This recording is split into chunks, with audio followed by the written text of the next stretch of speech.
Ito po, kumuha tayo ng isang melon. Pagka hindi masyadong hinog, mas gusto ko po siya.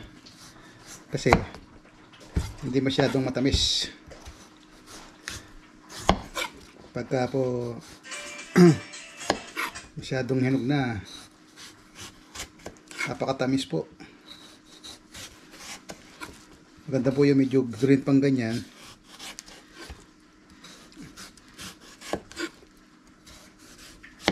Katamtaman lang yung ano niya, yung tamis niya. Yan o.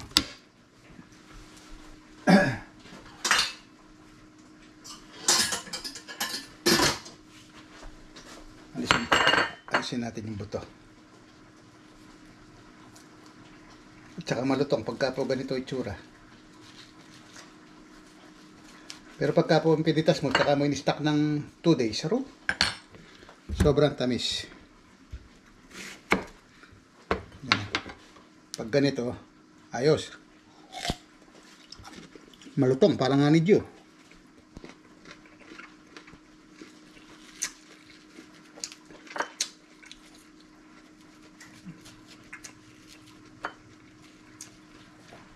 Katulad po nitong nakapitas na to.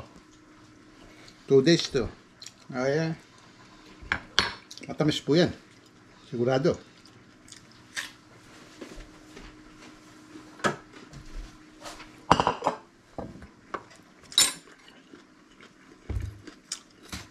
Itong ganito, kasarapan.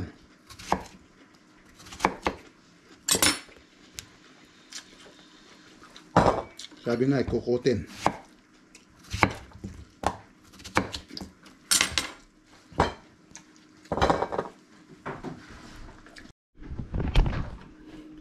Yan po, pati yung pakwan na yan, sa garden po yan. And then, pasilip ko lang yung niluluto ni Mrs. Sarsyado po, sarsyadong isda. Tilapia. Tapos yung kamatis niyan galing sa garden. So kakain na po tayo.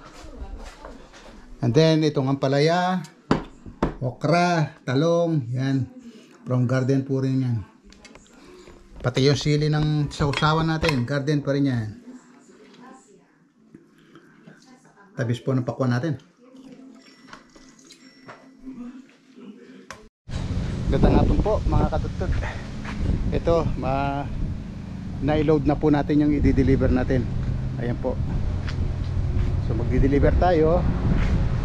And then pakikita ko lang yung garden natin. Patapos na mga katutod. Ayan o. Na-frozen na po. So ibig sabihin yan,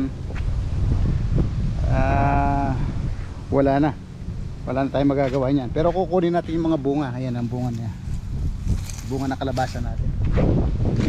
Tapos meron pa rin dito, pero tutusin, kulang pa sa gulang yan. Sayang naman. Medyo bitin pa ko yan, kasi dapat mga 1 month pa sana makikinabang pa tayo, pero wala na, bumira na yung lamig. Ayun o, ito alanganin po to, alanganin pa yan, pero sinira na ng lamig. Ayan o, ayan pa yung isa o, laki, ang laking bunga o. Wala, tuyo na yung daw, no? Kaya po yung ibang sili natin dito, inukay ko na, ipinasok ko po sa loob, kasi sayang na sayang po talaga yung pakikinabangan pa sa sili. So ito, inharvest na po ni Mrs. And then itong panigang oh, ito kukunin ko pa rin yan, yung puno niya ipapasok ko para po pakinabangan. Tingnan nyo po kalalaki ng bunga ng tari oh, sili ng tari. Kaya sayang, pati nga yung ayun oh, tingnan nyo po, ang dami yung bunga ng ano natin, yung kalabasa, kaso inabutan ng taglamig talaga. Na-delay tayo ng konti sa pagtatanim, kasi galing tayo sa bakasyon. Pero yung mga melon natin, marami na rin tayo pinakinabangan. Ayan ang mga melon. Yan o. At least nakinabang na tayo dyan. Pero marami pa yung naiwan. Ayan o, nakikita ko lang. Ayan o. Yan mga dapat pa natin i-harvest yan. Pero yan po, ibig sabihin nadali na rin sa process yung dahon. Kaya hindi na rin lalaki yan. Ayan, mga bunga, mga melon. Ito pakwan. Pero yung isang pakwan dito kinuha ko na. Ayan pa po. Yan, wala na pag-asa lumaki yung mga ganyan. Ito, marami rin itong mga bunga rito. Ayan, ang laki nila, no? Yan. Tuwing lipat mo may bunga yung mga melon natin. Tapos ito. Pero yung ampalaya natin kabunga pa, oh. Ang dami pa yung bunga ng ampalaya. So talagang dapat po sana kung bibigyan pa ng pagkakataon yan, mapapalaki niya pa yan. Pero sa nangyari po ngayon dahil malamig na, ewan ko lang po kung mapapalaki pa yan. Mamaya ipapasok ko to. Tapos mamaya pakikita ko rin yung mga pakon ko sa kabila. Ayun, oh, mga ampalaya, oh. Ang dami pa. Ang daming bunga, oh. Maliliit. Katulad nito, kung mapapalaki pa yan. Ang dami pa sana. Pakikinabangan pa yan, oh. Oh, ito. Ang daming bunga pa. Kaso parang hindi natitigil yung lamig sa umaga.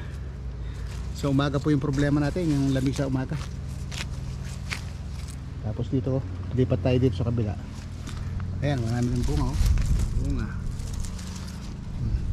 Kaya hindi ko pa inaalis yung dahon ng ampalaya. Baka sakali pong mapalaki pa niya itong mga nilabas niyang bunga. Ang dami po, oh. Oh, yan, oh. Kasi sayang naman po. Ito. You know. Ito po yung ganito, may tusok yan at saka na-process na yan. Kaya ganyan yan. Ayan. Ito. Ayan, o, may gasgas yan, tusok yan. Yan, process na yan, process. Na-process yan. Sayang. Tapos yung kamatis natin, lipatan natin. Itong talong kaganda pa, oh. Tingnan nyo. Ang dami pa sanang ibubunga ng talong. Pero hindi na po magsusurvive yan. Kakainin na ng lamig yan. Yan po yung mga kamatis natin, oh.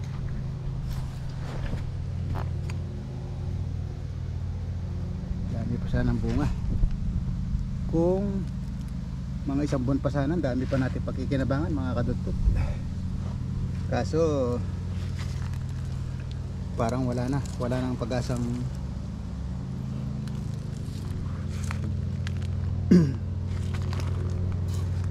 iinit pa pagka umaga.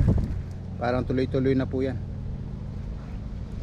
Yan na yung status ng garden natin. Pero daming bunga, oh. Diyan, pansinin po ninyo, mga kadudtot.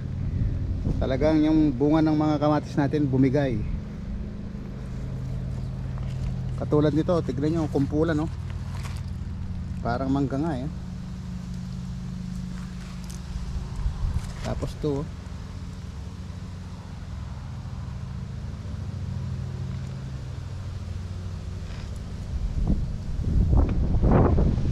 Kung mapapainog ko pa po ito, marami pa yan.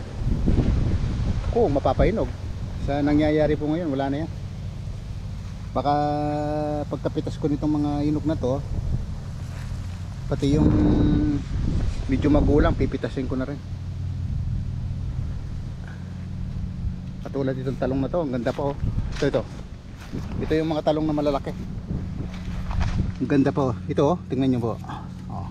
Yan yung mga malalaking talong na nabibili sa store. Oh. Daming bunga. Ang kapal pa ng bunga. Oh. Kung mabibigyan pa sana ng mga ano, konting init pa yan. Oh. Daming nakapisa. Oh. Pero itong ano, itong mustasa, matibay siya, no? Matibay sa lamig, oh. Ayan, inharvest po yung iba ni Mrs. kanina. Nakakatuwa, oh. Parang ubas yung kamatis natin, oh. Daming po niya. Yan ang mga bunga ng pagsasagit natin sa garden, mga kadut-dut. Kaya ako every year talagang nangilibangan ko na yung pagga-garden.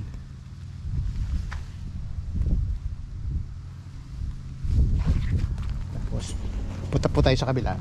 Titingnan natin yung pakwan, yung watermelon. Pero yung mga dahon po ng ampalaya maganda pa. Yan pa yung mga bunga. Bunga ng ampalaya, yan o. Yung dahon na yan, kukunin po namin yan tapos ipoprocess namin. Ganyan po gagawin namin mag-asawa. Ayan po yung kalabasa sa likod, oh, frozen. Pero may bunga po yan.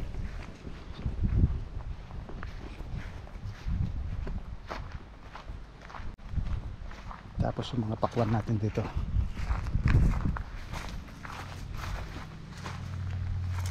Ito yung pakwan natin. Yung pinakabaging niya.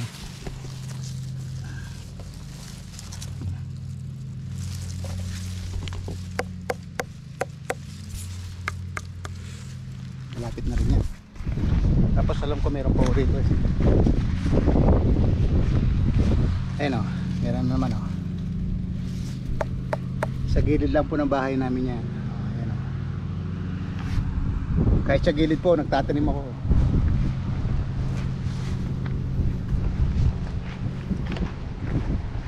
So yun po, mamaya na lang kadudot, mag-deliver na po ako. Wala, brown na rin po pati mais. Pati yung damo brown na rin. Ayan o. Pagka ganyan na po, yan, fall na yan. Ibig sabihin niya talagang malapit na yung winter.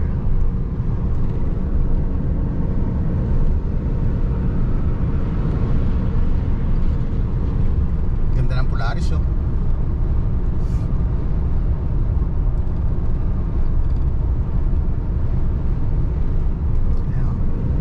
Mais, frozen na rin.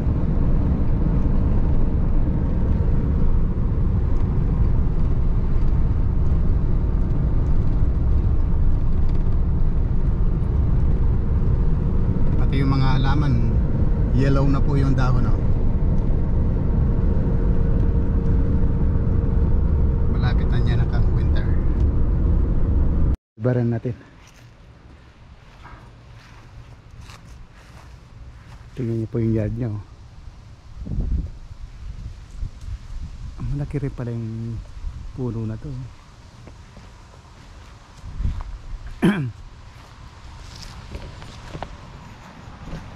Papasok lang po ako sa loob.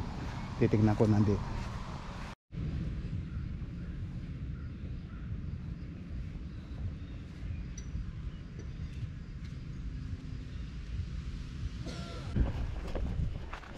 Pare-recondition ko po yung aking snowblower. Where's the guy? In the back? Ah, yeah. Ayan. Sinamahan ako ni boss. Ayan po si boss. We have a vintage car, Mike. What's that? Look, vintage. Vintage. You know what? He sells them. He makes money with it. Oh, yeah. Sells them to Quebec. Hello. Hello. How are the ladies today? Itas po tayo ng kamatis. Kasi sayang to mga hinog. Ayan. Itasin natin uli.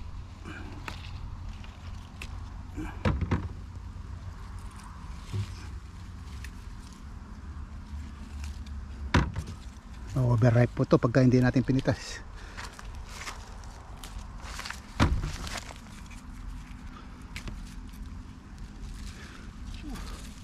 Sayang naman yung pinagpaguran natin. Ano, gaganda ng hinog oh.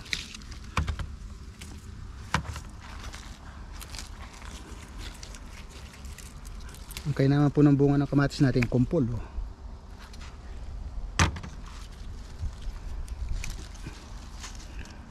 Pina-tune up ko po yung mga ano natin, yung snow blower tsaka yung tiller natin, para po pagka tapos ng winter at tsaka pagka winter yung snow blower natin nakakondisyon.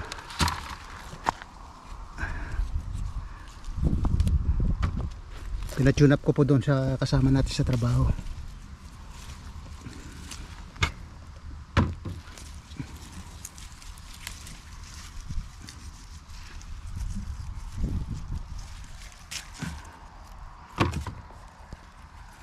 Pulang-pula oh.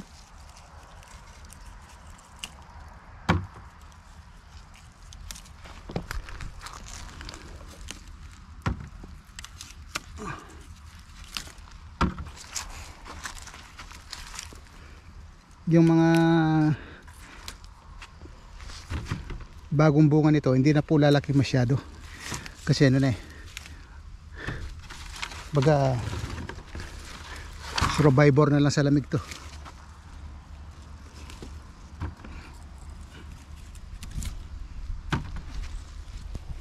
Pero yung malalaki dati yun, hindi naliliit yan, hihinog na po yan. Pero yung mga bagong bunga mahirap na lumaki yan.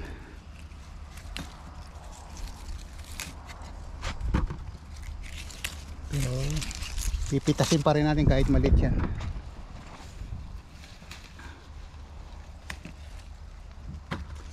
Tingnan niyo po yung bunga sa ano, sa tag-araw, malalaki.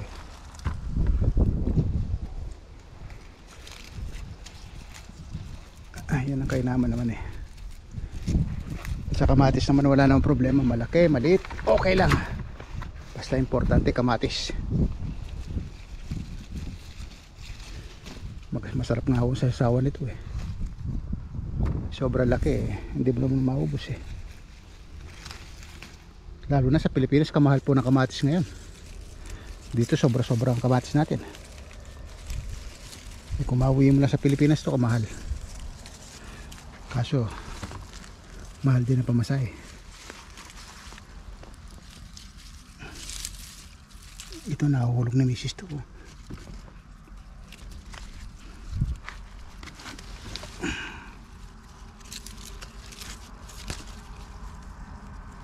Tapos kabila natin kukunin yung iba.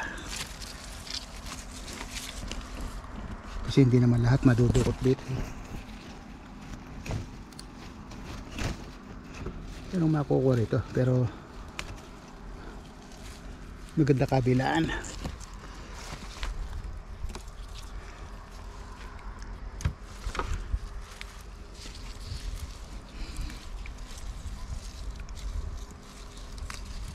Pero yan, wala pong spray, hindi, wala naman pong wood oh, wala sira.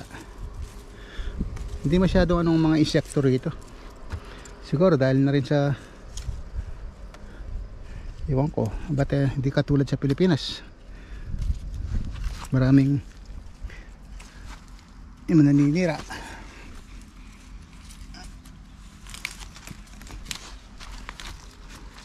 Yun, dami na nakuha natin. Malaki-laki presyo na yan pagka binili mo sa store. Uli po napitasan to nung ano, Sabado o ngayon Linggo. Sabado nung umaga. So ngayon Linggo man ng hapon. Halos ano lang eh, isang araw lang.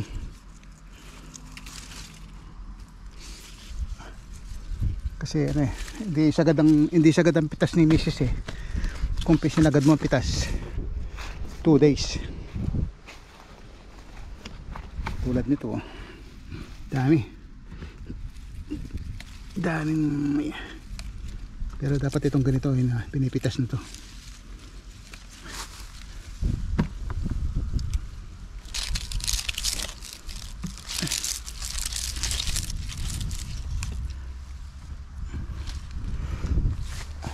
May nakakalimutan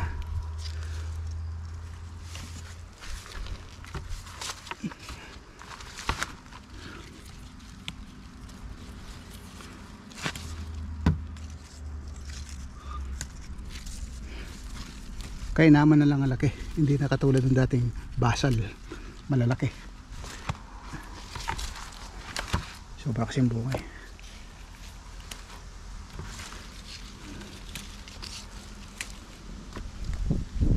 Pero at least may mapipitas pa ho tayo dyan. Kahit na ganyan lang yan.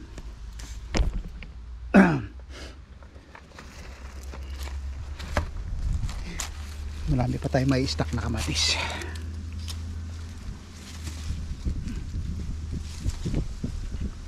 Ang dami bunga. Nakakatawa naman oh.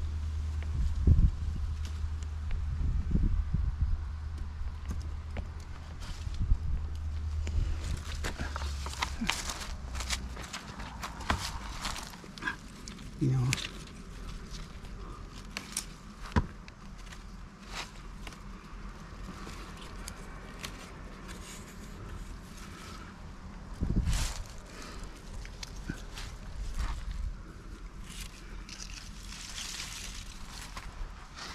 So ayos na po yan. So yan po mga katutod. Nakapitas tayong kamatis. Ayan o. Alisin natin to reject. Ayan. Hindi naman po kalaki yan. Pero at least yung pansausawan lang naman. Kaya naman sabi nga. So sige po. Maraming salamat po sa patuloy na pagsubaybay sa Tut TV. Please po like, share and subscribe, and then click the bell button para po lagi tayong updated sa mga bagong video. Mga kadut-dut, see you po next upload. Bye bye.